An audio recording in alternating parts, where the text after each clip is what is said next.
علی احمد کے دل میں تسخیر کا جذبہ موجیں مار رہا تھا اور ان کے گرد و پیش میں ایک حسین و دلکش دنیا آباد تھی۔ اگرچہ والدین نے چھوٹی عمر میں علی احمد کو ہاجرہ سے بیاہ دیا تھا اور جلد ہی ان کے گھر میں 2 بچے ہو گئے تھے، لیکن علی احمد کو ہاجرہ سے چندہ دلچسپی نہ تھی۔ ایسے مقدس نام کی لڑکی سے کوئی شوخی یا رنگین حرکت ممکن ہی نہ تھی، اور اعمال کے لحاظ سے بھی وہ ہاجرہ ہی تھی۔ اس کا نام ہی ان کے رنگین مزاج پر بوجھ تھا۔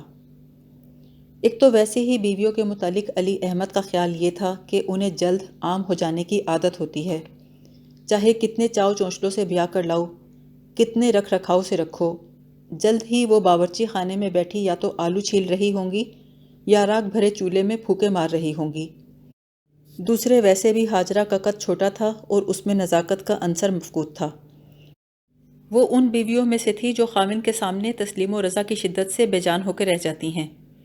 علی احمد کو عمل تسخیر سے عشق تھا، اور تسخیر جبھی ممکن ہے جب سرکشی دکھائی دے، لہٰذا وہ اپنی استادہ چال، ابھری ہوئی چھاتی، فراخ پیشانی اور رنگین نگاہوں سے مردانہ وار تسخیر کرتے، پھر تخلیے میں ڈانڈ کوہتے کسی لڑائی لڑنے کے بعد اسی میدان کارزار کی دہلیز پر بچے کی طرح اس امید پہ گر پڑتے کہ انہیں کوئی شفقت بھرا ہاتھ تھپک تھپک کے سلا دے۔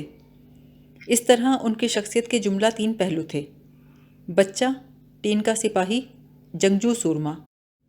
ان کی گفتگو میں طنز و مزاح کی شیرینی تھی۔ لطائف اور روایات کے علاوہ انہیں شجرۂ نسب اور تاریخی واقعات کو بیان کرنے میں مہارت تھی۔ محفل میں وہ اپنے تاریخی علم کا اظہار کچھ اس انداز سے کرتے کہ ذرا کوفت نہ ہوتی، اور لکھنے سے تو انہیں عشق تھا۔ وہ اپنا بیشتر وقت لکھنے میں صرف کرتے۔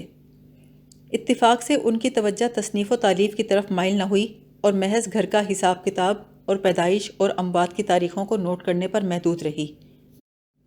ان کے ڈیسک پر ہر وقت بڑے بڑے رجسٹر پڑے رہتے، جن کے ساتھ ایک دوات اور موٹی نبوں کے 2 قلم رکھے رہتے۔ فرصت کے اوقات میں وہ ان بھاری بھرکم رجسٹرز میں مختلف نوعیت کے اندراج کرنے میں مصروف رہتے تھے۔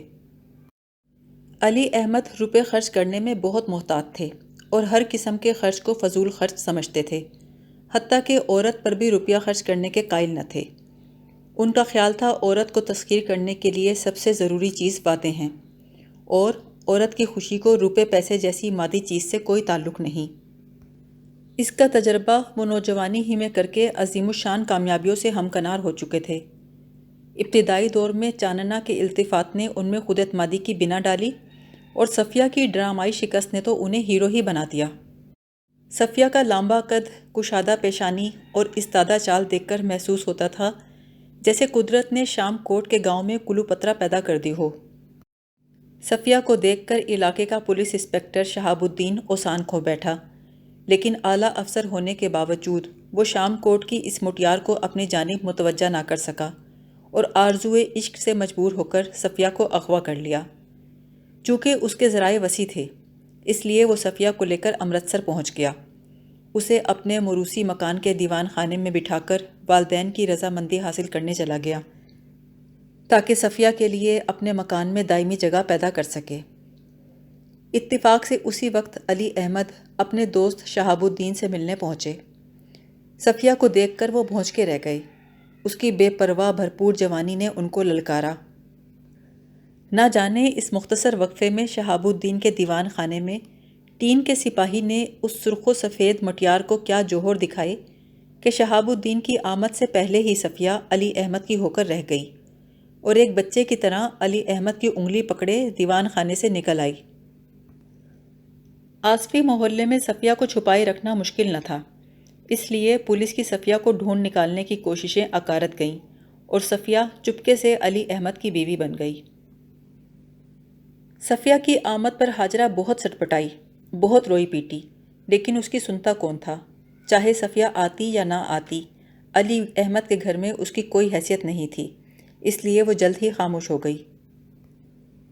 علی احمد کی والدہ نے اپنے خاوند کی انہی حرکتوں کی وجہ سے ساری عمر رنڈاپے میں بسر کی تھی۔ وہ جانتی تھی کہ بیٹا اپنے باپ کی طرح جذباتی ہے۔ اب وہ ڈرتی تھی کہیں بیٹا بھی اسے داغ مفارقت نہ دے جائے، اس لیے وہ بھی چپ ہو رہی۔ محلے میں ہلچل پیدا ہوئی، مگر وہ معمولی احتجاج کے سوا کچھ نہ کر سکے۔ انہیں زیادہ گیلا یہ تھا کہ صفیہ ذات کی ترکھانی تھی اور ایک ترکھانی کا آصفیوں میں شامل ہونا تکلیف دہ امر تھا، مگر اس کا کیا کیا جاتا کہ شریعت اس بات کی اجازت دیتی تھی اور کھلے بندوں شریعت کے خلاف آواز اٹھانا مناسب نہ تھا۔ صفیہ کے آنے پر ہاجرہ سچ مچ نوکرانی بن کر رہ گئی۔ اب اس کے پاس صرف فرت اور ایلی تھے جن کے سہارے وہ زندگی بسر کر سکتی تھی۔ ایلی ایک نحیف و نزار بچہ تھا جو اکثر بیمار رہتا۔ اب ہاجرہ کی تمام تر توجہ ایلی کے علاج معالجے کی طرف مبذول ہو گئی۔ بس ایلی زندہ رہے، بس ایلی صحت مند ہو جائے، چاہے گھر میں بیسیوں صفیائیں آ جائیں۔ ہاجرہ کے آنسو خشک ہو گئے۔ اس کے بالوں اور دوپٹے سے عطر کی خوشبو کی بجائے اسپتال کی آیوڈین کی بو آنے لگی۔ ننھی سی فرحت حیران کھوئی کھوئی نگاہوں سے ماں کی طرف دیکھتی رہی۔ ہاجرہ بستر پہ پڑے ہوئے بیمار ایلی کی طرف دیکھتی رہی اور ایلی بے بس نگاہوں سے چھت کی طرف دیکھا کیا۔ ساتھ والے کمرے میں ترکھان گجری اور ٹین کا سپاہی محبت کا میدان جنگ گرمانے میں مصروف رہے اور علی احمد کی بوڑھی ماں جائے نماز پر یوں بیٹھی رہی جیسے کچھ نہ سن رہی ہو، کچھ نہ دیکھ رہی ہو۔ ایلی جیے گیا، بچپن کی لمبی بیماری کے چنگل میں پڑا سانس لیتا رہا۔ بیماری اسے ہلاک نہ کر سکی اور بالآخر چھوڑ گئی اور وہ رفتہ رفتہ روبہ صحت ہونے لگا۔ ہاجرہ کے دل سے ایک بوجھ سا اتر گیا۔ ایلی کی طرف سے مطمئن ہونے کے بعد ایک بار پھر اس کی توجہ اپنے لٹے ہوئے سہاگ کی طرف مبذول ہو گئی۔ خاوند کے لیے جو دبی چھپی محبت اس کے دل میں تھی وہ پھر سے ابھر آئی، لیکن اس بار اس کے پیار نے نفرت کا روپ دھار لیا۔ نفرت جتانے کا کوئی ذریعہ نہ تھا، وہ تو خود علی احمد کی محتاج تھی۔ اس کی نفرت یا محبت کو کون خاطر میں لاتا تھا؟ لہٰذا اس نے نفرت کے اظہار یا محبت کے اظہار کا انوکھا طریقہ ایجاد کر لیا، ایسا طریقہ جو ایک عورت کو ہی سوجھ سکتا ہے۔ اس نے اپنی سوکن صفیہ سے عشق لگا لیا، اس لیے کہ اس طرح وہ علی احمد کی حریف بن سکتی تھی اور اپنے شوہر کو رقابت کی آگ میں جلا سکتی تھی۔ صفیہ ہاجرہ کے انوکھے جذبے کو دیکھ کر حیران رہ گئی۔ اس نے سوچا، اچھا یہ بات ہے تو آزما کر دیکھتی ہوں۔ ہاجرہ قدم اٹھا چکی تھی، اب پیچھے نہیں ہٹ سکتی تھی کہ صفیہ کیا کہے گی۔ کیا وہ اظہار محبت محض دکھاوا تھا؟ اس لیے وہ اندھا دھند آگے بڑھنے لگی کہ شاید اب صفیہ کو یقین آ جائے، شاید اب صفیہ قائل ہو جائے۔ وہ آگے سے آگے بڑھتی گئی اور فرحت اور ایلی پیچھے رہتے گئے۔ فرحت گوڑیوں سے کھیلتے کھیلتے اکتا گئی۔ ایلی دور چارپائی پہ پڑا روتا رہ گیا۔ گھر کے اس چھوٹے سے ویران کمرے میں جو ہاجرہ کے لیے مخصوص تھا، فرحت اور ایلی تنہا رہ گئے۔ صفیہ کی خوشنودی حاصل کرنے کے لیے ہاجرہ صبح شام گھر کے کاموں میں مصروف رہتی، لیکن اس سب کے باوجود صفیہ فرحت اور ایلی کو دیکھ کر خوش نہیں ہوتی تھی، کیونکہ اس کے اپنے ہاں کوئی بچہ نہ تھا۔ صفیہ کے آنے پر علی احمد کو پہلے جیسی آزادی نہ رہی تھی، مجبوراً ان کو اپنی دلچسپی گھر سے باہر محدود رکھنا پڑی۔ اب وہ راتیں باہر گزارنے لگے اور آدھی آدھی رات گئے گھر آنے لگے۔ صفیہ نے صدائے احتجاج بلند کی، لیکن علی احمد صدائے احتجاج سے نہیں ڈرتے تھے، کیونکہ انہیں اچھی طرح معلوم تھا کہ بڑی سے بڑی صدائے احتجاج کو ٹین کا سپاہی مسکراہٹ میں بدل سکتا ہے۔ صفیہ پھولدار پلنگ پوش پر بظاہر بے نیاز بیٹھی ہوتی، لیکن اندر سے علی احمد کا انتظار کرتی رہتی۔ پھر انتظار سے اکتا کر چلاتی، ہاجرہ جب تک وہ نہ آئیں تم باورچی خانے سے جانا نہیں، سو نہ جانا۔ اور ہاجرہ چوکی پہ بیٹھی انتظار کرتی رہتی کہ کب علی احمد آئیں اور وہ انہیں کھانا کھلانے سے فارغ ہو کر اپنا چولہا جلائے۔ اس دوران ایلی اور فرحت رو رو کے بھوکے سو جاتے۔ علی احمد واپس آتے تو دبے پاؤں کمرے میں داخل ہوتے کہ صفیہ کو معلوم نہ ہو کہ وہ کتنی دیر سے لوٹے ہیں، لیکن ان کی آہٹ پا کر صفیہ جاگ اٹھتی۔ وہ علی احمد سے بگڑتی، علی احمد اسے مناتے، کمرے سے دھینگا مشتی کی آوازیں آنے لگتیں۔ معاملے کی نزاکت دیکھ کر علی احمد ڈان کوہٹے بن کر میدان میں آ نکلتے، پھر ٹین کا سپاہی بن کر اپنے داؤ دکھاتے۔ بالآخر شام کوٹ کا مضبوط حسین قلعہ سر ہو جاتا اور صفیہ کے ہونٹوں پر مسکراہٹ پھیل جاتی۔ اس کے بعد ہاجرہ کو آواز دی جاتی۔ کھانا کھانے کے بعد ٹین کا سپاہی تازہ دم ہو کر پھر سے میدان کارزار میں شام کوٹ کے قلعے کو للکارتا اور ہاجرہ چپکے سے اپنا چولہا جلا کر سوئے ہوئے بچوں کے لیے کھانا تیار کرنا شروع کر دیتی۔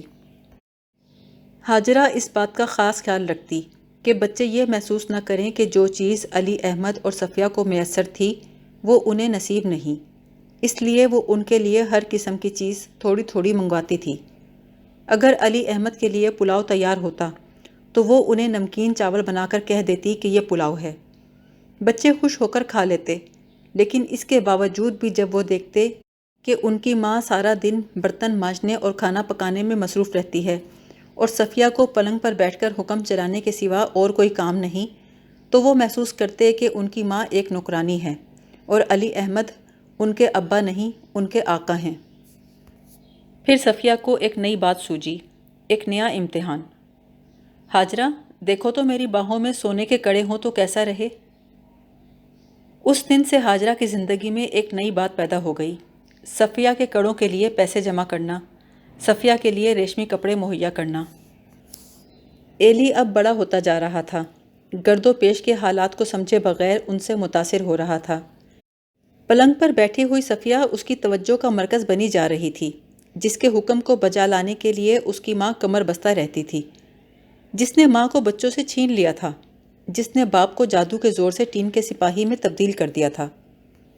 وہ اس صفیہ سے ڈرتا تھا، اس کے مہندی لگے ہاتھ اسے خونی لگتے تھے، اس کی زرد میلی انگوٹھیوں والے مہندی لگے ہاتھ دیکھ کر اس کی طبیعت مالش کرنے لگتی۔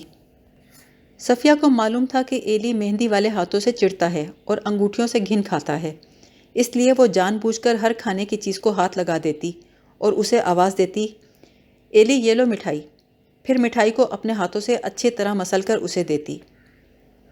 ایلی اسے یوں پکڑتا جیسے مٹھائی نہیں بلکہ چوہا ہو۔ صفیہ اسے ڈانٹتی، بڑا بد دماغ ہو گیا ہے تو؟ کیا ہے مہندی والے ہاتھ کو؟ یہ دیکھ، ایسے اچھے لگتے ہیں مہندی لگے ہاتھ۔ وہ اس کے منہ پہ ہاتھ مل دیتی۔ ایلی کی ناک میں مہندی کی بو بس جاتی اور وہ آؤ آؤ اخ تھو کرتا بھاگ جاتا۔ ایک دن صفیہ نے ایلی کو ستانے کے لیے اس کے ہاتھ پہ مہندی مل دی۔ ہاجرہ نے منت کی، صفیہ یہ نہ کرو۔ صفیہ بولی، کیا ہوتا ہے مہندی والے ہاتھ سے؟ خواہ مخواہ پاکھنڈ مچا رکھا ہے لڑکے نے، دیکھوں کیا کرے گا، اپنا ہاتھ کاٹ کر پھینک دے گا کیا؟ جب ایلی جاگا تو اپنا مہندی رنگا ہاتھ دیکھ کر اس نے سر پیٹ لیا۔ اسے اپنے بند بند سے میٹھی میٹھی بو آ رہی تھی، ایسا محسوس ہو رہا تھا جیسے اس کا جسم غلاظت سے لتھڑ گیا ہو۔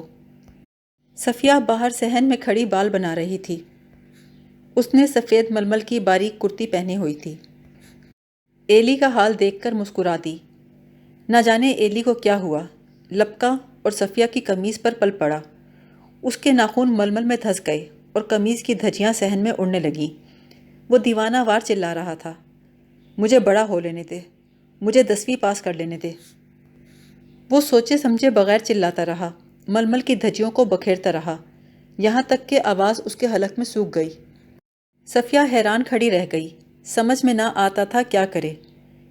پھر ایلی گھر سے بھاگ گیا، گھر سے باہر، دیوان خانے سے دور، اسکول میں جا کر چھپ گیا۔ اس نے محسوس کیا جیسے وہ کسی جرم کا مرتکب ہو چکا ہو۔ سارے دن کی تلاش کے بعد علی احمد نے اسے ڈھونڈ نکالا۔ تو تم یہاں ہو، چلو گھر چلو۔ گھر پہنچ کر علی احمد نے اس کے کپڑے اتروا دیے، قمیض، پاجامہ، جوتے، اور پھر اسے گھر سے باہر نکال کر اندر سے دروازے کی کنڈی چڑھا دی۔ گلی ویران پڑی تھی، لیکن ایلی محسوس کر رہا تھا جیسے لوگ کھڑکیوں کے پیچھے سے چھپ کر اسی کو دیکھ رہے تھے، منڈیروں کے پیچھے کھڑے ہنس رہے تھے۔ دفتن قدموں کی چاپ سنائی دی۔ ایلی شرم سے دیوار میں منہ دے کر کھڑا ہو گیا۔ اپنا منہ چھپانے کے لیے اس نے منہ پہ ہاتھ رکھ لیا۔ مہندی کی بو کا ریلا اس کی ناک میں گھسا، اسے اس زور کی ابکائی آئی کہ وہ نالی میں جا گرا۔